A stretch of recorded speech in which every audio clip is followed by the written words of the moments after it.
muitas as análises que se fazem hoje sobre os vários problemas ecológicos. No entanto, considero que na grande maioria são demasiado epidérmicos, por analisarem o problema principalmente sobre o seu lado visível. O que, para um problema de dimensões e gravidade tão grandes, é quase como se quiséssemos tratar um tumor com aspirina. Com esses estudos, sabemos exaustivamente todos os números dos limites das quantidades de poluentes suportados pela atmosfera, pelos rios, solos, assim como o número de poluentes que produzimos anualmente. Sabemos o número de hectares de terra que excessivamente utilizamos para a produção agrícola e a taxa de desertificação da terra, a água potável disponível nas diferentes regiões, etc. Mas, contudo, penso que nos falta refletir em profundidade sobre o porquê, as reais causas de termos alcançado todos estes números. Não nos podemos ficar pelos dados e estatísticas das situações, mas temos que ir às causas para poder, desse modo, entender o problema e mudar. E é aí que se encontra a filosofia. Os problemas ecológicos são o efeito, os sinais e os sintomas de uma crise mais profunda, uma crise moral e política. Há uma história muito conhecida que penso que ilustra bem esta necessidade de pegar o problema pelo lado certo e que poucas vezes, na verdade, o vemos. Então conta esta história que um pai viajava de comboio com o seu filho e enquanto o pai lia o jornal, a criança estava desejosa de chegar ao seu destino e pergunta ao pai se já estavam quase a chegar. O pai responde-lhe que ainda não. Ainda faltava um pouco. Passado alguns minutos, a pergunta da criança surge de novo. E dessa forma interrompe o pai na leitura do jornal. E este dá a mesma resposta ao filho, que ainda faltava um pouco. Uns minutos mais e surge de novo a pergunta da criança. Até que o pai, para que a criança se pudesse distrair e não incomodasse a sua leitura, retirou uma folha do jornal em que estava a imagem do mundo e cortou-a em pedaços, como se fossem pedaços de um puzzle, e deu à criança para que ela reconstruísse a imagem do mundo. Mal o pai tinha voltado a colocar os olhos na leitura do jornal, a criança exclamou: "Já está!" O pai, espantado, perguntou-lhe: "Como conseguiste montar o mundo tão rápido?" E a criança respondeu-lhe: "É que eu não me fixei no mundo. Atrás estava a imagem de um homem. Então recompus o homem e o mundo ficou reconstruído." O desafio que temos que enfrentar é, de facto, o de criar condições justas para a humanidade. Não só económicas, mas também psicológicas, morais e espirituais. Para podermos cooperar de maneira fraterna, coerente e coesa. Os antigos filósofos estoicos diziam que o que afeta a colmeia afeta a abelha. Com isto, queriam dizer que o que afeta o mundo afeta a parte. E nós ainda estamos longe de perceber que não basta cuidarmos só da nossa vida ou do nosso quintal. Não basta pensarmos simplesmente em comermos produtos bio, enquanto grande parte da humanidade não tem um pão e um copo de água potável. faz falta construirmos uma verdadeira fraternidade, sem barreiras. Faz falta abrirmos a nossa mente à grande diversidade de expressões e modos de vida do ser humano. Faz falta fazer florescer o mais nobre e grandioso que se encontra dentro do ser humano. As sociedades materialistas incentivaram o individualismo e a competição, em vez da cooperação, tornando o ser humano cada vez mais egoísta e só, e com isso, simultaneamente mais frágil, massificado e manipulável. De todo este processo de individualismo e culto do ego, resultou que o nosso âmbito do sentido da responsabilidade passou a restringir-se à esfera do indivíduo, ou quanto muito, alargado ao círculo dos nossos familiares e das nossas amizades, levando-nos a perder a noção dos efeitos das nossas ações individuais sobre o coletivo, quer sejam esses efeitos intencionais ou colaterais. Achamos que as nossas opções de um consumismo desmesurado, com vista a satisfazer todo o tipo de posses materiais, que na maioria são necessidades artificiais, apenas dizem respeito à vida de cada um. Desse modo, foi desaparecendo uma ética global, para se falar antes de interesses e códigos úteis individualmente, ou para algumas esferas sociais com as suas finalidades e interesses, gerando, desse modo, o relativismo do nihilismo. Assim, desapareceu a ética da economia e da política. E nesse liberalismo, todos os meios tornaram-se válidos e aceitáveis para atingir os fins. A nível científico, vivemos a terrível contradição entre o avanço do conhecimento das leis da natureza e as muitas anti-leis que, orgulhosamente, vamos construindo e que nos vão afastando da corrente da vida e do seu ciclo natural. Cada lei que descobrimos transforma-se assim num desafio para a tentarmos violentar e quebrar.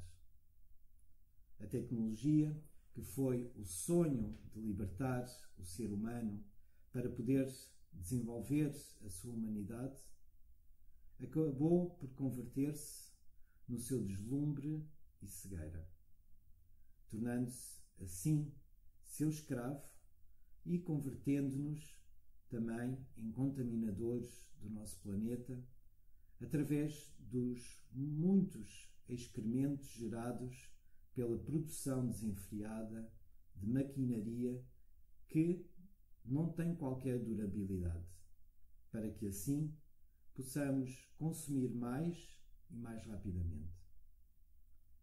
Construímos o nosso mundo na base de um falso progresso interminável, achando que nos podíamos lançar nas aventuras que quiséssemos sem olhar aos meios.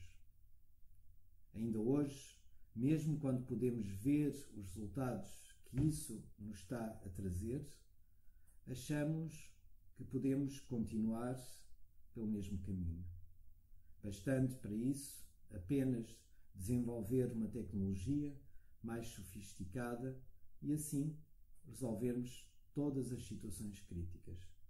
E caso não se resolva, teremos tecnologia necessária, pois, para irmos viver numa cápsula para Marte ou vivermos com sofisticadas máscaras para conseguirmos respirar e tomarmos umas pílulas com todos os nutrientes que necessitamos para sobreviver.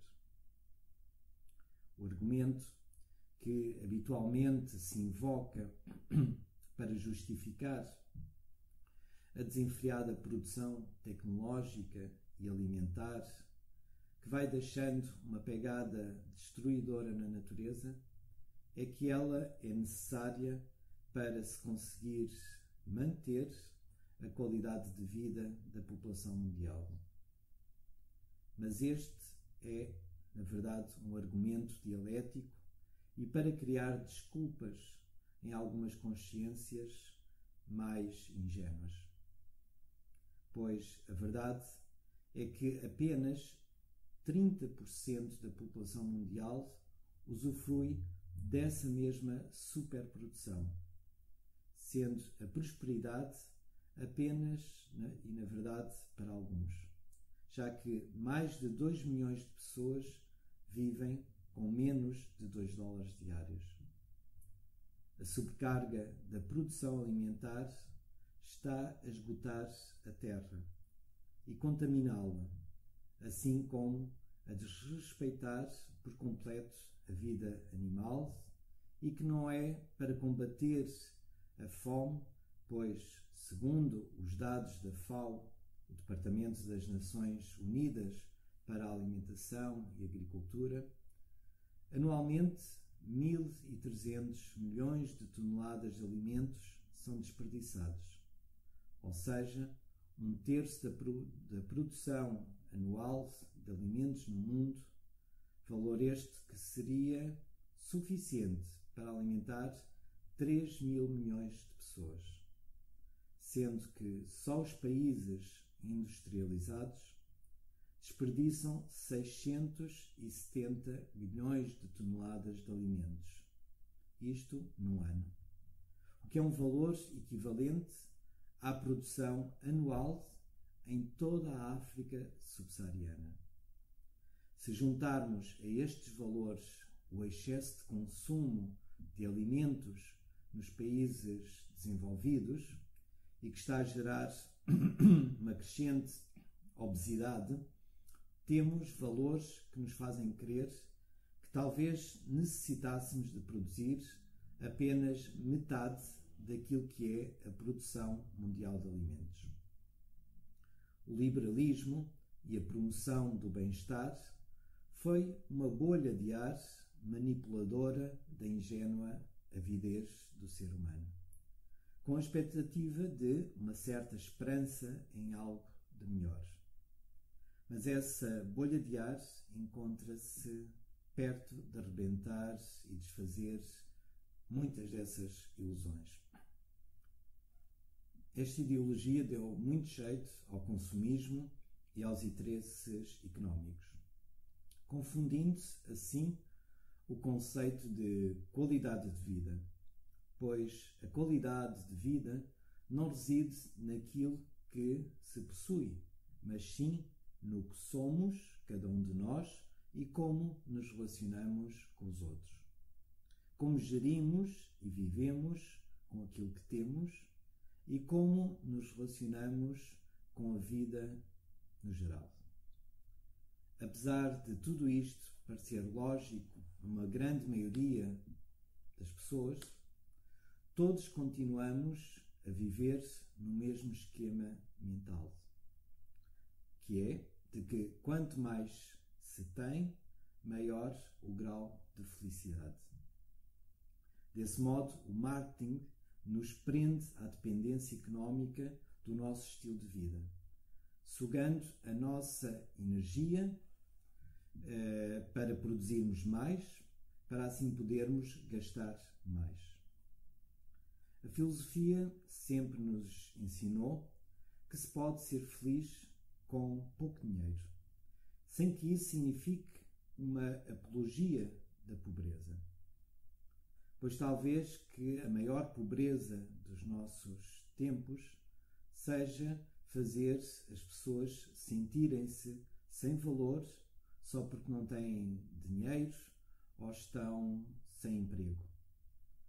Os filósofos estoicos afirmavam que a felicidade não consiste em ter mais, mas em aproveitar bem e viver-se com o que se tem. Apesar de tudo isso, ouvimos muitas vezes dizer que vivemos tempos que não são assim tão maus, pois hoje temos muitos mais meios tecnológicos acessíveis a muita gente, assim como um acesso fácil à informação e educação, o que não havia há muitos anos atrás. Exposto desta forma, até teríamos que concordar de facto com estas afirmações. Mas a questão é que esta afirmação não é completa e devemos-nos questionar. Será que todos estes meios foram acompanhados da finalidade a que se deviam propor? Temos mais tecnologia e isso deixou-nos mais tempo para utilizarmos no nosso desenvolvimento como pessoas e aumentar a qualidade das nossas relações humanas? Temos acesso, e muito mais, à informação. E será que somos mais bem informados? Ou, pelo contrário, estamos sujeitos a todo o tipo de manipulação, do qual já nada sabemos se é verdade ou mentira, o que nos está a levar, com isso, a um relativismo e desinteresse generalizado. Temos mais gente com acesso à escolaridade. E será que temos, no entanto, mais educação? O que evoluiu? O ser humano ou os meios? Que parâmetros de desenvolvimento humano devemos considerar quando vemos que as guerras cada vez se tornam mais violentas, o nível de destruição da natureza mais acelerado e a escravatura do ser humano atingiu um número, hoje em dia, nos nossos tempos, superiores a qualquer momento na história. E não podemos justificar com a proporção em relação ao número de seres humanos existentes hoje, pois o que importa é que são mais os seres humanos que são escravizados. É mais a natureza a ser destruída. É mais gente a viver em condições subhumanas. E isso é que importa. O número de seres humanos e não a proporção. A solução não é voltar atrás, nem voltarmos a viver em estado primitivo e negar com isso a tecnologia, já que o mal não está naquilo que temos, mas sim nos nossos valores, ou pior ainda, a ausência deles, e que determina a forma como utilizamos os meios à nossa disposição, tornando-se urgente novos valores, não porque serão inovadores, mas porque serão os valores de sempre, aqueles que recuperam o valor humano e que permitem que o ser humano se encontre a si mesmo e se realize, que se respeite a si mesmo e assim, naturalmente, respeitará todas as manifestações de formas de vida, seja um outro ser humano, um animal, uma planta ou mesmo um mineral. Hoje em dia saem medidas e regulamentações de toda a ordem com vista a diminuirmos o impacto da pegada humana na natureza. No entanto, não conseguimos perceber porque as mesmas medidas não funcionam e de ano para ano sempre vai aumentando. Não funcionam porque não há medida ou lei que possa mudar o estado das coisas sem se mudarem os valores e princípios que movem o indivíduo. Tais leis fazem lembrar os propósitos e promessas feitos no primeiro minuto do ano, quando surge o ano novo, e que no dia seguinte, no dia 2 desse ano, já não se levam a cabo porque continuamos iguais ao ano anterior. As mudanças não se fazem com decretos-leis, fazem-se com a real consciência e vontade individual, e essa mudança só a cultura e a educação a podem realizar. Não necessitamos apenas de pensar na mudança. É preciso a convicção interior de novas ideias e modelos para levá-los à prática. Como podemos reduzir o consumo numa sociedade em cujo ideal de vida é o próprio consumo? Quem será capaz de voluntariamente abdicar do ritmo de consumismo quando a ele se associa a ideia de bem-estar e felicidade? Se esta é a única forma de vida que concebemos, pois não vamos querer abdicar dela, porque acharemos que, sem isso, a vida seria miserável. Esquecemos que quando a humanidade não tinha tantas coisas, muitas delas que hoje consideramos essenciais, a humanidade também conhecia a felicidade. E já nem me atrevo a perguntar se seriam mais felizes.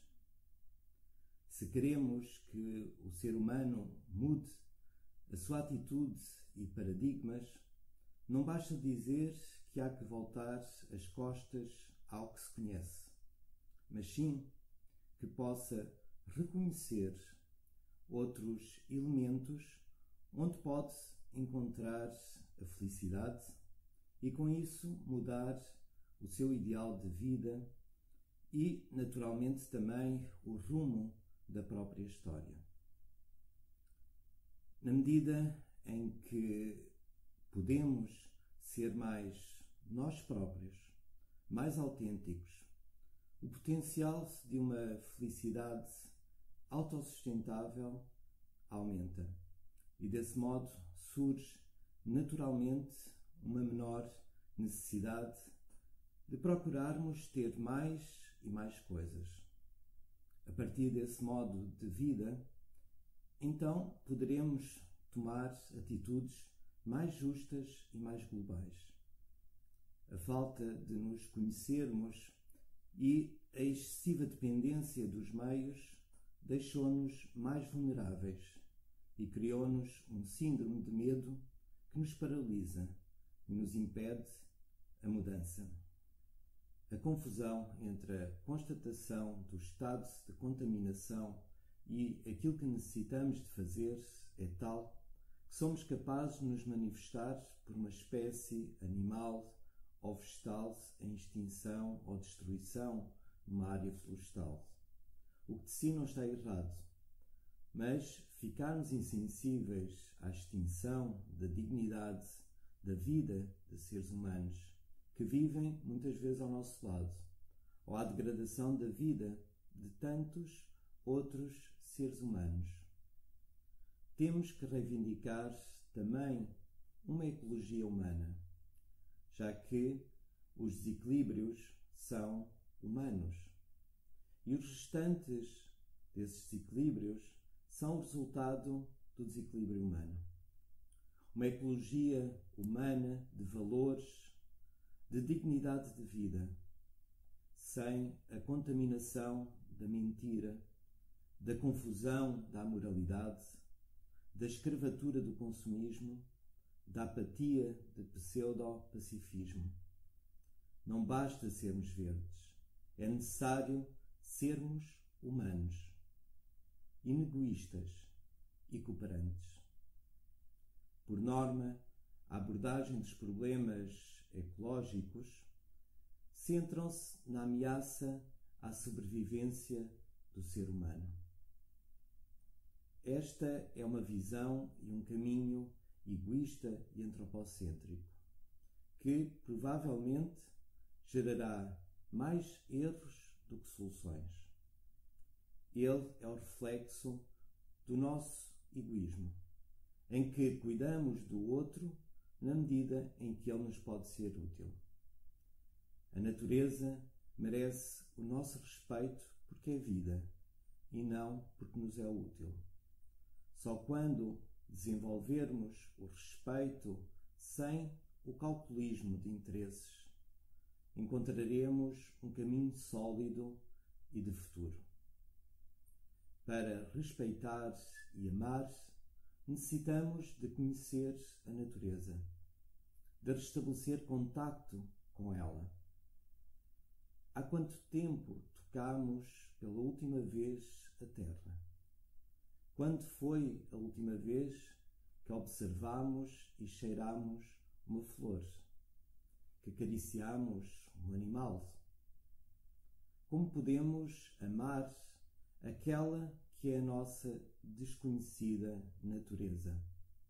Aquela que os sábios antigos apelidavam do grande livro da sabedoria.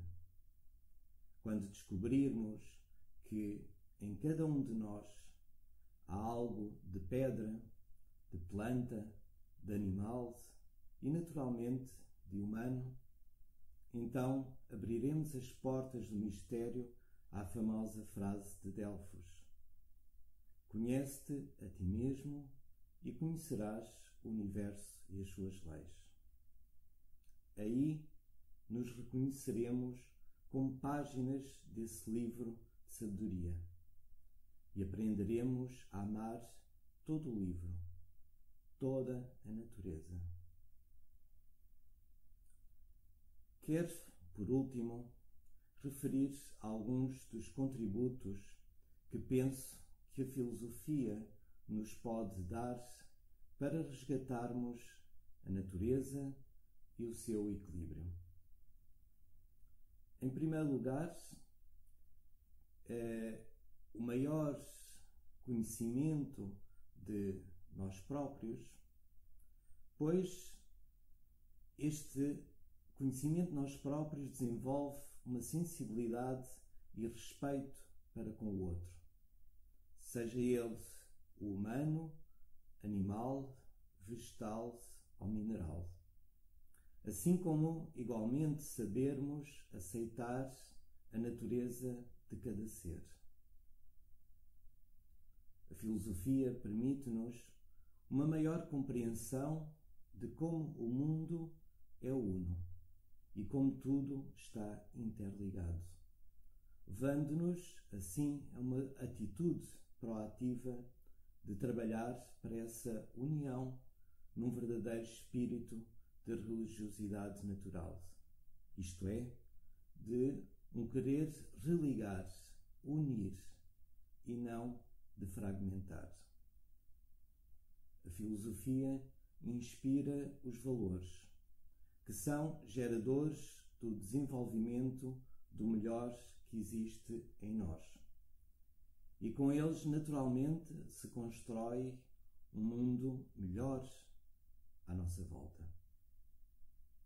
A filosofia desenvolve e leva à prática os poderes internos do ser humano, tais como a vontade, a capacidade de amar, o discernimento, a estabilidade interior, a resiliência, a paciência, a constância, a perseverança e tantos outros valores fundamentais para que não nos percamos nos meios materiais, mas antes os canalizemos para a digna expressão dos poderes internos individuais e do bem coletivo. A filosofia permite-nos cultivar um verdadeiro sentido filosófico ou político baseado no bem comum e não nos interesses pessoais, o que permite a tomada de decisões mais justas e inegoístas que contribuem para um futuro mais harmónico e mais equilibrado. A filosofia permite uma maior clarificação sobre o propósito da vida e uma maior individualização e menor sujeição à massificação e manipulação que nos fazem perder o rumo e nos tornam agressivos para com o mundo que nos rodeia. A filosofia melhora as relações humanas, seja em que lugar for, tornando assim a vida mais alegre e desenvolvendo o sentido de cooperação e solidariedade que afasta a competitividade desumanizante. A filosofia leva ao amor da história, como um grande livro de experiências da humanidade, ampliando-nos as possibilidades de soluções através da recolha de experiências válidas da relação harmónica do homem com a natureza e procurando não repetir erros. Quanto mais amamos a história, tornamo-nos mais humildes e, simultaneamente, mais protagonistas. A filosofia desenvolve o cultivo da harmonia e da beleza que nos leva naturalmente a respeitar a maior das obras de arte, que é a natureza, e a repudiar a sujidade, a contaminação e a frialdade.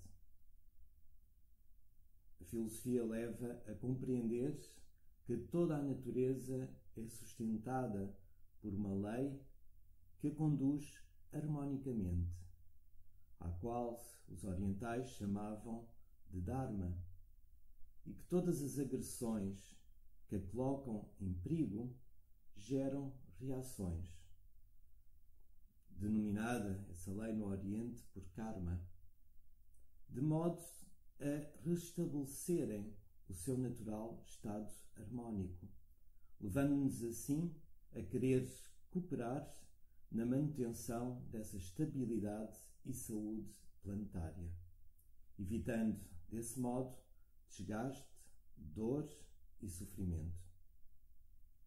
A filosofia permite sermos mais livres e, por isso, menos escravos do egoísmo, dos instintos de poder sobre o outro, da prepotência e violência. Uma verdadeira liberdade interior que se verte em responsabilidade dos nossos atos. A filosofia ensina-nos a olhar e ler na natureza, tornando-a o nosso livro e nosso mestre de vida. Quero terminar com um belíssimo texto de um artigo de José Carlos Fernandes. Esse artigo denomina-se Para que conhecer-se?, que nos mostra como o despertar da alma de filósofo no ser humano é verdadeiramente transformador do nosso olhar e do nosso comportamento para com a grande Mãe Natureza, permitindo-nos, assim, restaurar o velho pacto que nos une. Quando a nossa alma se abre à bênção de um céu estrelado, quando sentimos que desperta com a suavíssima palete de cores de um amanhecer, quando estremece com a pureza e vigor de uma cascata, ou parece que dança ao contemplar o balançar dos ramos das árvores e o cintilar das suas folhas beijadas pelo vento, porque a natureza se apresenta como uma promessa, como uma esperança, como um desafio, como uma canção, como uma árvore mágica cujos frutos de ouro são as infinitas respostas que nela podemos ler. O eco desta canção da vida, da nossa alma, faz-nos pensar que essas imagens e estas verdades vivem e esperam dentro. Se não fosse assim, a beleza da natureza não encontraria resposta na alma. Conhecer-se a si mesmo e conhecer o segredo da natureza é encontrar dentro de nós montanhas e vales, estrelas e lama também. É encontrar o ponto de convergência do caminho de vida e do caminho da alma, o mistério da dupla espiral. Conhecer-se a si mesmo é saber que nos encontramos num labirinto e também encontrar o fio de prata, o fio de Ariadne, que nos permita sair feliz e triunfalmente. Conhecer-se a si mesmo é a pedra angular para sermos fiéis a nós mesmos e sem fidelidade aos nossos compromissos e sonhos, ou seja, a nós próprios, a vida é um inferno e um baile de máscaras. Obrigado.